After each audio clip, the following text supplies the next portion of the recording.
Tekstil Indonesia tak pernah lelah berkarya walaupun ombak. Assalamualaikum warahmatullahi wabarakatuh. Selamat datang teman-teman se-Jawa Barat Sampurasun. Selamat datang di Bincang TBT, Tekstil, Produk Tekstil.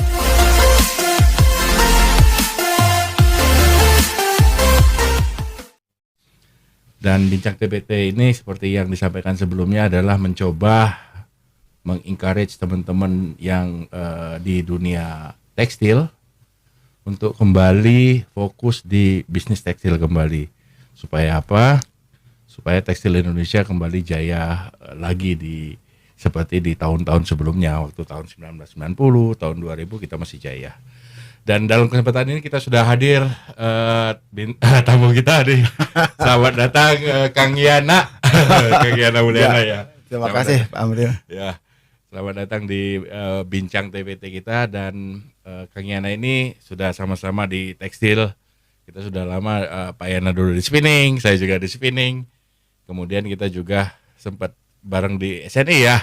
Di SNI, dan saat ini Kang Yana lebih fokus di standarisasi. Ya, di standarisasi, kebetulan standarisasi halal nih.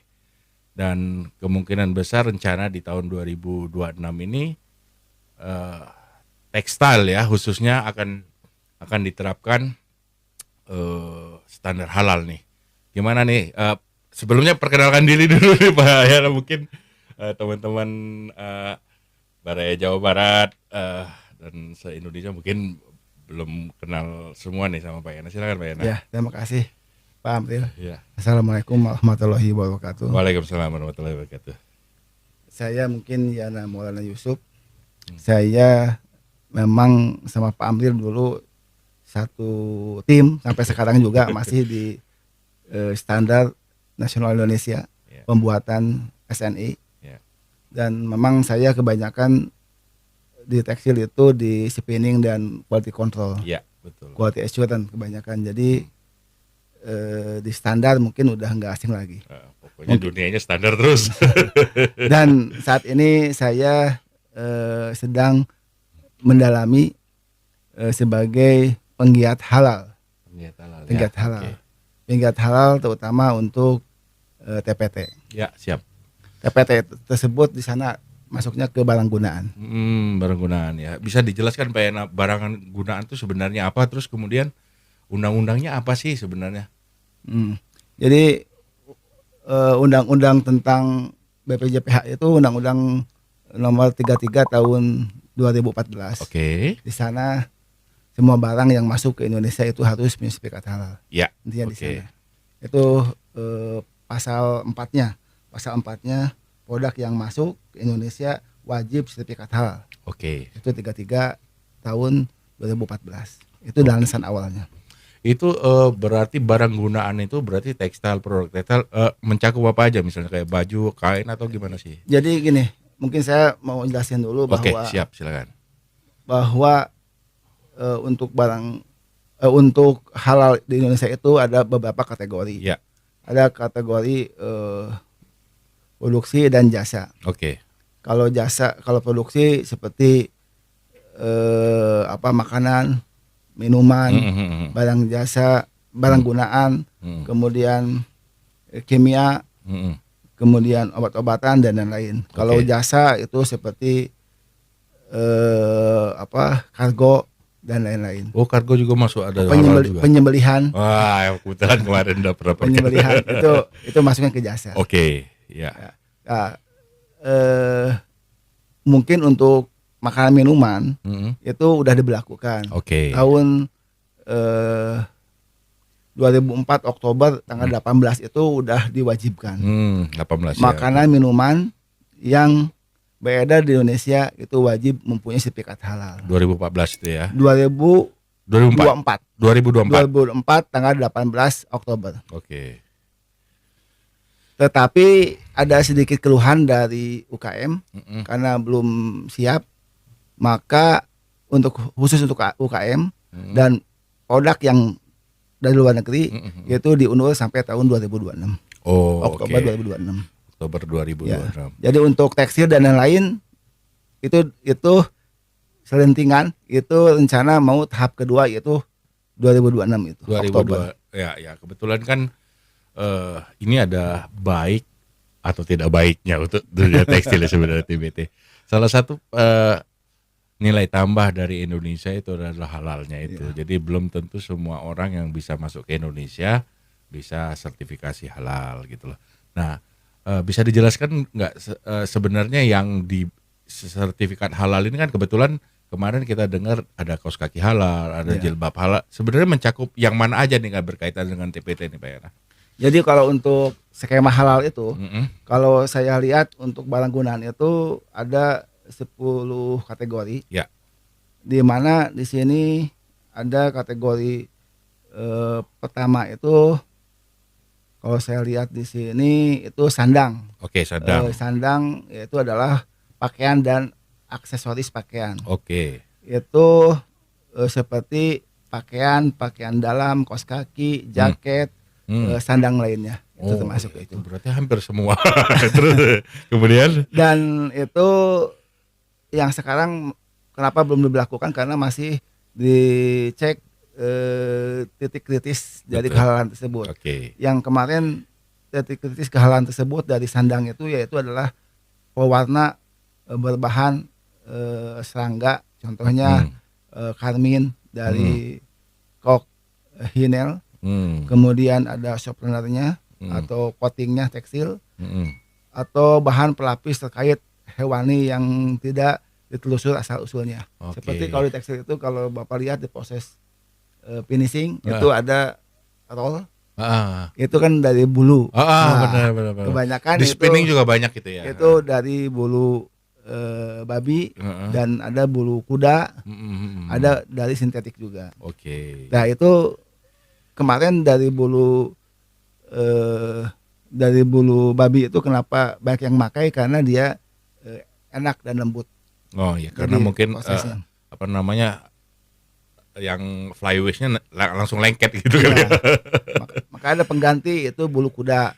Kemudian sekarang kebanyakan ada pakai sintetis. Sintetis ya. Nah, seperti kemudian yang kedua penutup kepala.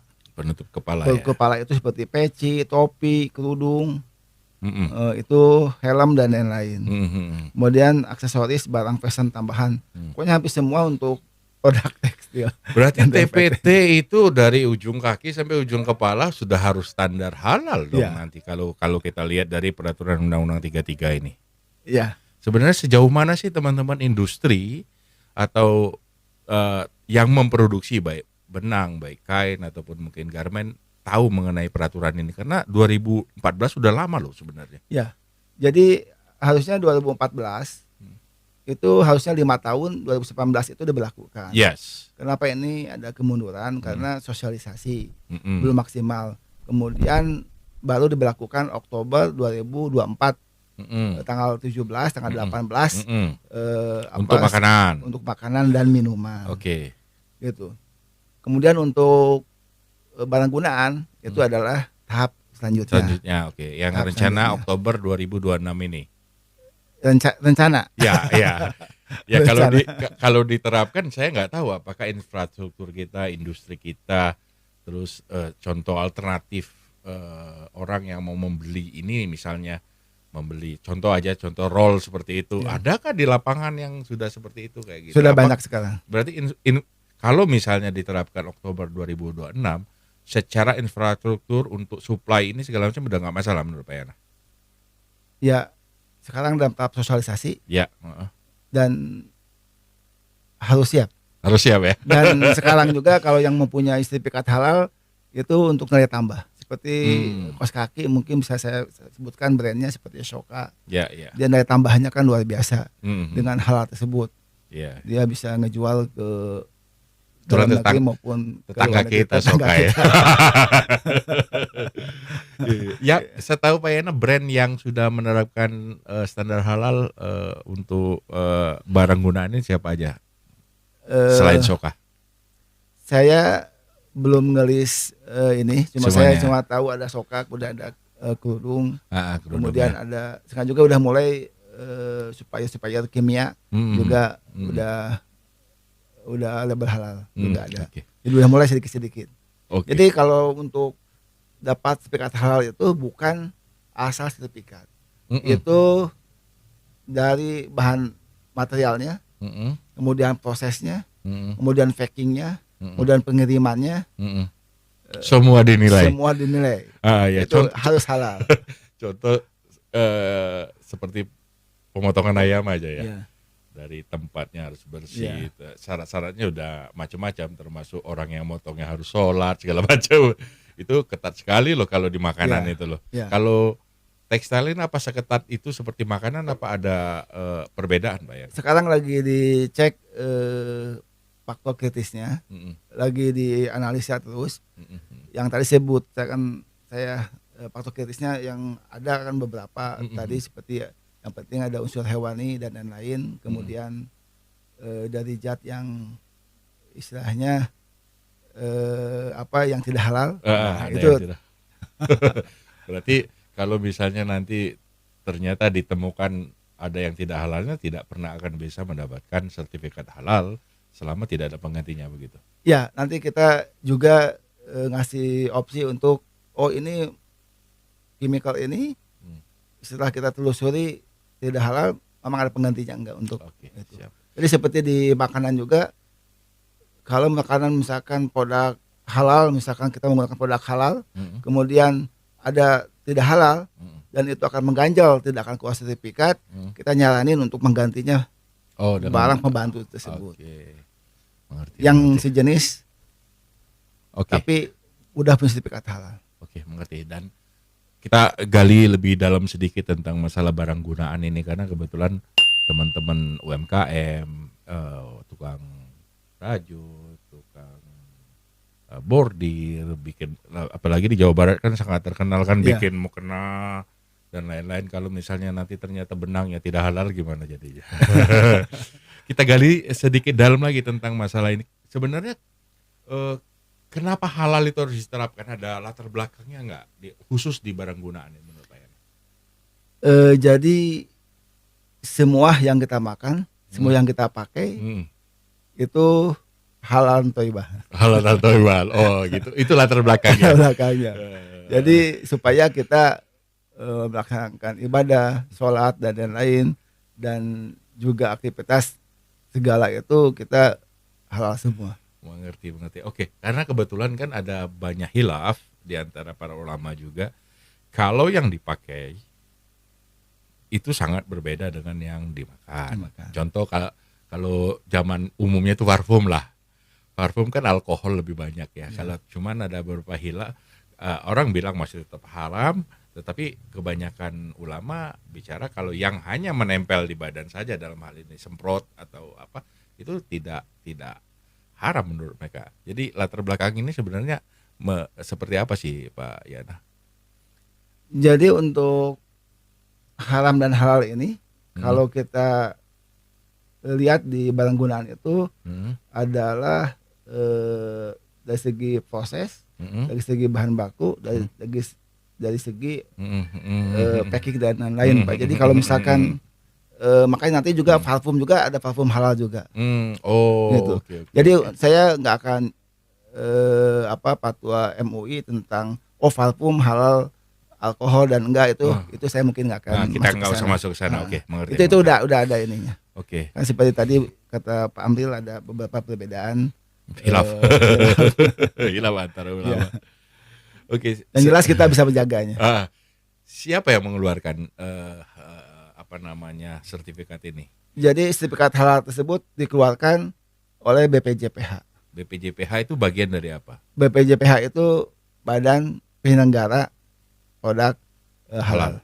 Di bawah Departemen Agama. Departemen Agama. Kalau zaman Tapi dulu, tetap yang ngasih fatwanya adalah MUI. oh tetap MUI. Kan kalau zaman dulu kan sertifikat halal dikeluarkan oleh MUI. Iya. Sekarang udah semua sertifikat halal ke BPJPH ini. Iya.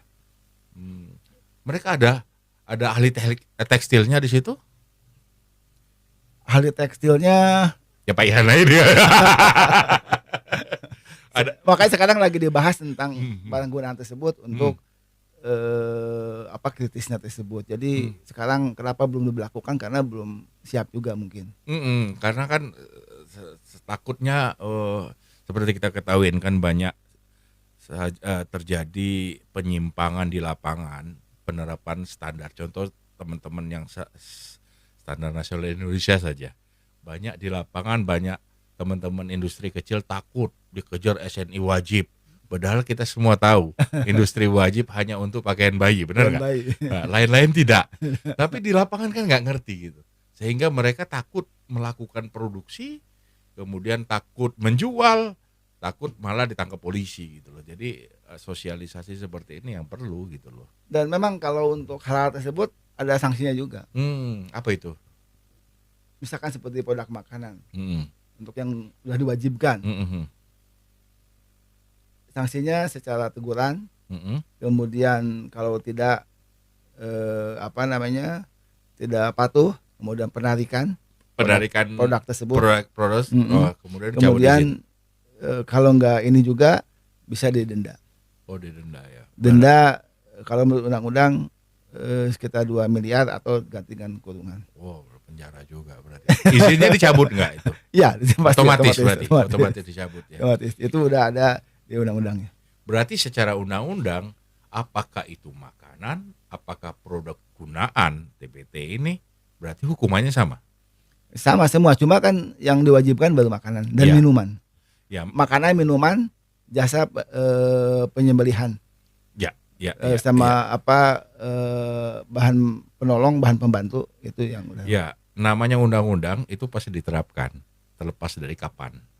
Ya, anggap aja misal tanggal Oktober 2026 misalnya akan diterapkan walaupun nantinya diterapkan atau tidak. Nah, sebagai teman-teman industri nih, apa yang perlu dia siapkan untuk misalnya nanti diterapkan, dia harus bagaimana dan menghubungin siapa sebenarnya Pak Yana? Jadi sebetulnya untuk sertifikat halal itu mudah. Yang penting yang pertama adalah punya NIB. Oh ya, perusahaan pasti semua punya. Oke, kemudian. Jadi gini, untuk halal itu ada 4. Yang itu self declare. Self declare itu adalah perusahaan kecil seperti UKM. Oke. Seperti berarti misalkan self declare ya. Misalkan makanan tukang cilok misalkan. Cuma satu produk. Dia self declare itu gratis.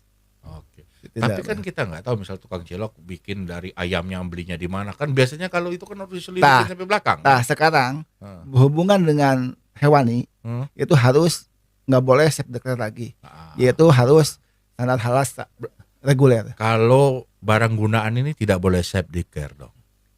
Contoh teman yang biasa membuat sweater yang banyak di Kiara Condong. Kalau misalnya dia butuh sertifikat halal ini gimana? Nah, self declare itu bedanya itu dia omsetnya itu di bawah 500 juta. Per bulan, per tahun? Per tahun. 500 juta per tahun, sedikit tuh. Iya kan untuk UKM. Oke. Menengah itu beda lagi.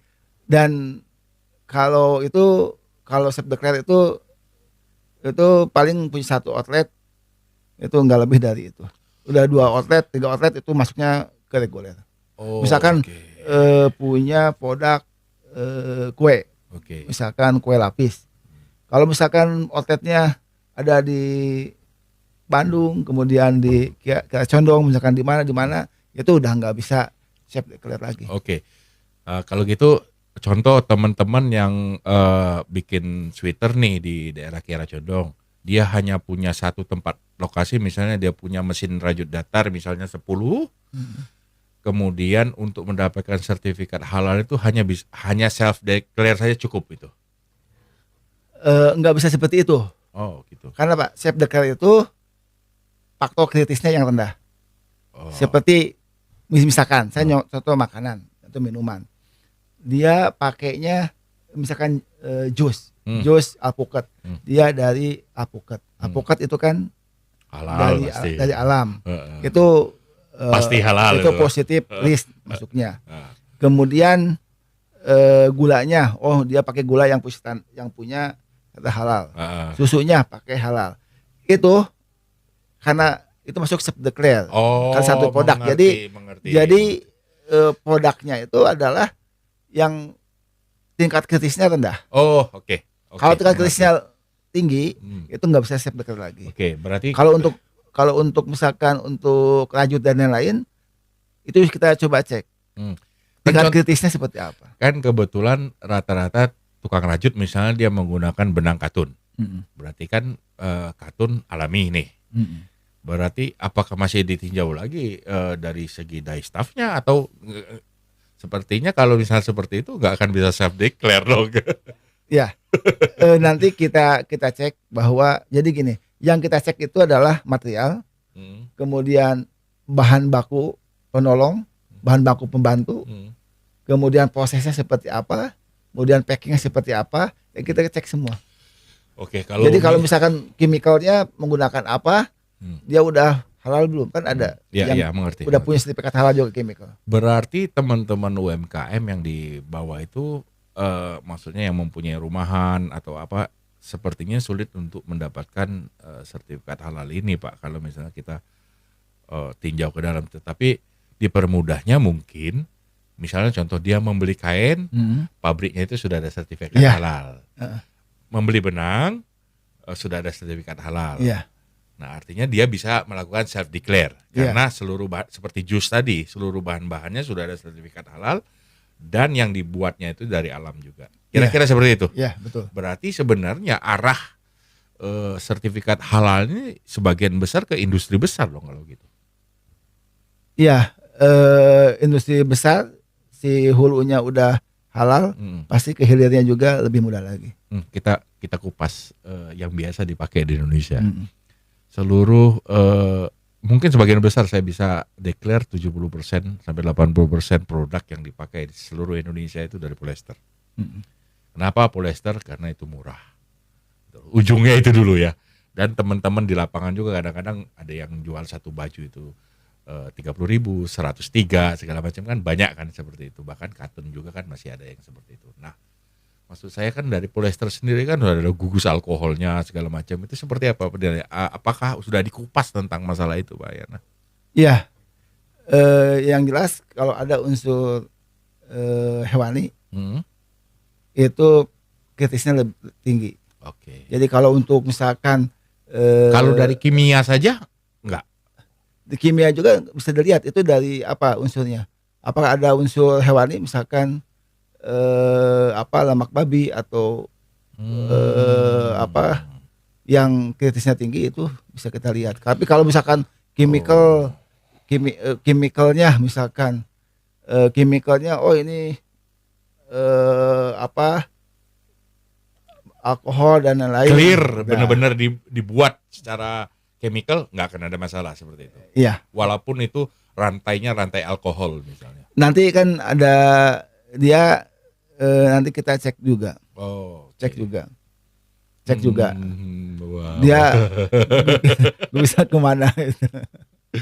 Ya berarti memang pekerjaan besar ini Pak, bukan kecil loh. Iya. Karena setiap spinning itu yang katun aja sudah pasti yang pakai bludru itu yang di roller partnya itu Iya. hampir sebagian besar banyak yang hewani loh. Hewani. Belum lagi cleanernya, belum lagi wah ini kerja besar. Gimana kalau ditolak misalnya contoh ditolak sama industri? Ini kita Kan berandai-andai. kita kan punya solusi penggantinya. Oke.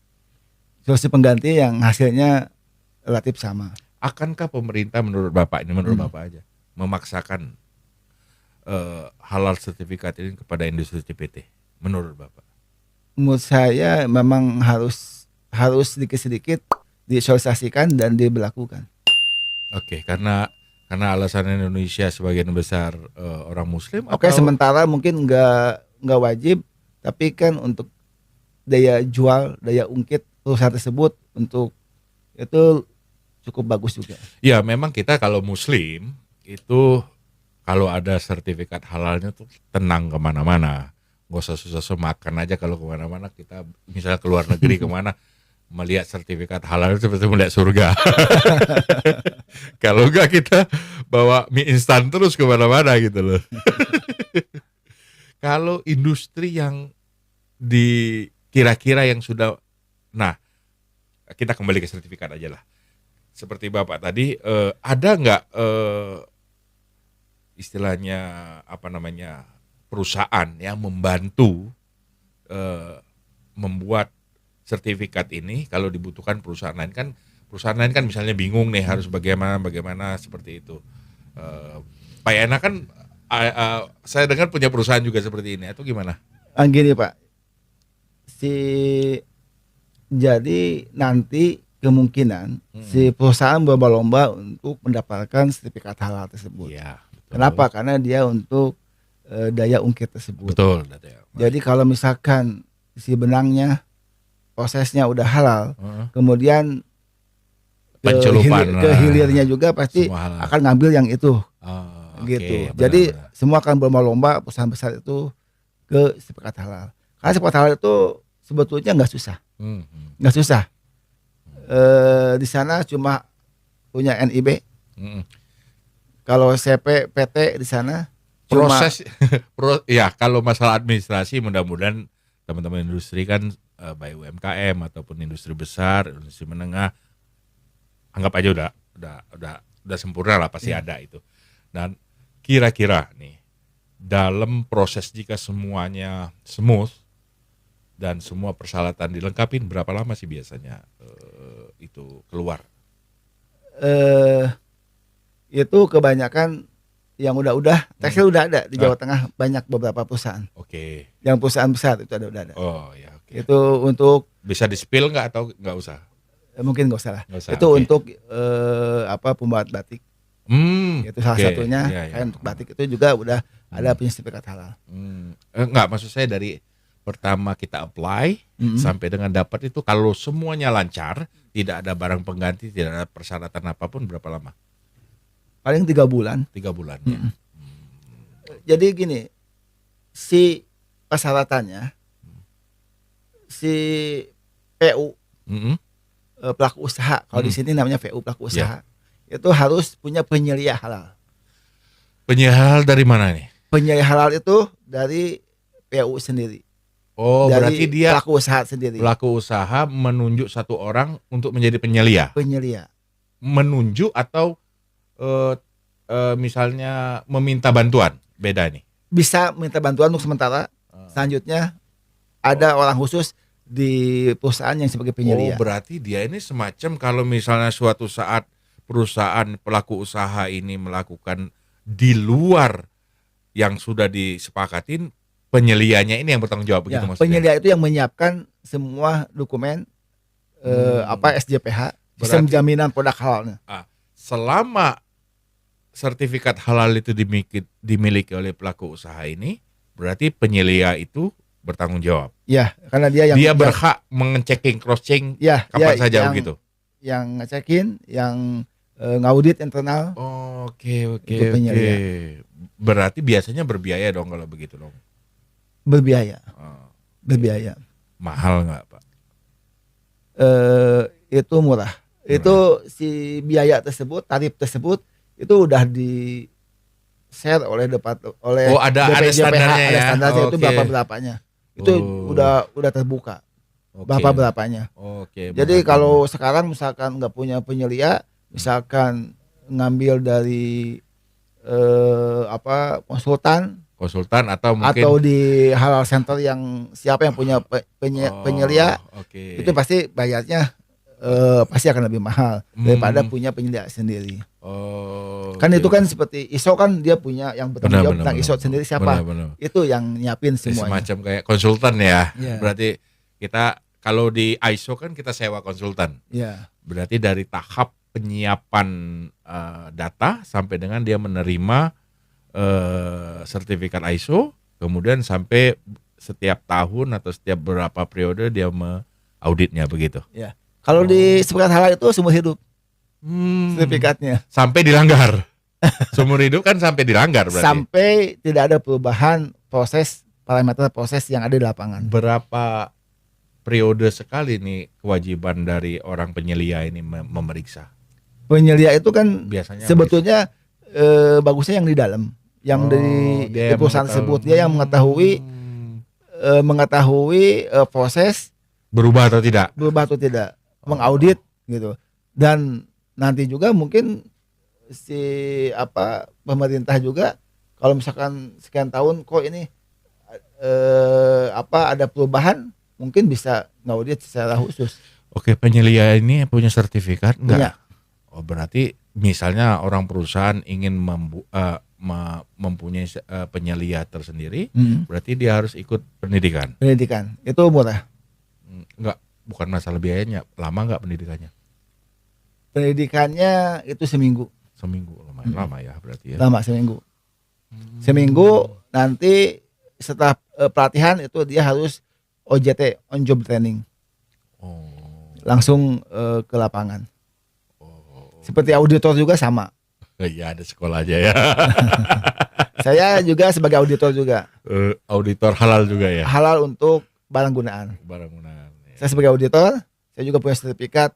Nanti kalau misalnya orang butuh Pak Ena, nanti nomornya boleh di-mention nggak di sini? Itu ke LPH. LPH. LPH kita tinggal di LPH Persis. Oh, Persis ya. Oke, berarti tinggal menghubungin teman-teman Persis berarti. Iya. Atau LPH mau Persis. di-mention di description kita. Ke LPH Persis aja. Oke, Persis ya. Iya. Saya di LPH Persis sebagai Manajer mutu ya, manajer mutu mutu. dan auditor juga. Ya. Oke lah, menarik sekali nih. Takutnya ada orang yang beranggapan bahwa sertifikat halal ini menghalangin dia berusaha gitu. Enggak seperti itu ya. Enggak, bahan mah sekarang siapa yang duluan punya sertifikat halal, dia produknya akan laku. Kenapa? Karena orang lebih tenang mungkin ya. Enggak, jadi si produk yang dari hilirnya tersebut dia akan ngambil supaya dia punya sertifikat halal, akan ngambil perusahaan-perusahaan yang punya sertifikat halal tersebut. Ya. Mungkin teman-teman yang industri besar ataupun kecil yang orientasinya market lokal, berarti seharusnya lebih gercep ya untuk ngambil sertifikat halal ini ya. Iya, apalagi sekarang mudah sekali gitu untuk dapatnya. Apalagi faktor kritisnya kan masih terbatas, masih dalam penelitian.